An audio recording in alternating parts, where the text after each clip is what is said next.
Currently, the world-famous bell has been silenced to protect the eardrums of workers carrying out a £60 million restoration of Parliament's great clock in Elizabeth Tower, but can ring out for special occasions. Tory MP Nigel Evans blamed the Remainers within Parliament for the hugely disappointing vote.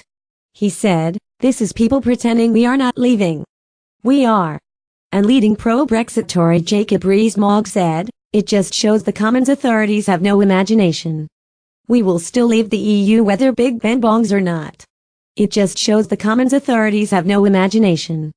We will still leave the EU whether Big Ben bongs or not," Jacob Rees-Mogg, a Commons spokesman, said. As previously announced, during refurbishment works Parliament's specialist clockmakers will ensure Big Ben will still strike for important national events such as Remembrance Sunday and New Year's Eve.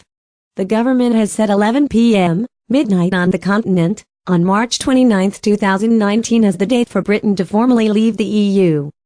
But as the UK will be tied to existing EU rules until at least the end of 2020, December 31st of that year could be when Big Ben finally celebrates fulfilling the promise of the 2016 referendum. Meanwhile, Chancellor Philip Hammond yesterday hit back at Brussels after an anonymous minister told journalists Britain's approach to Brexit was a fantasy. They also claimed there had been little progress in this week's talks. The Commons vote has seen as a resistance against Brexit by Remainers, but Mr. Hammond said, "We are having very constructive discussions. But I have engaged with has been keen to move forward. We are conscious of the ticking clock and the need to make progress for the June European Council, and that is what we are here to do." His words came as International Trade Secretary Liam Fox flew to the Middle East to promote Britain as the leading European trade destination post-Brexit.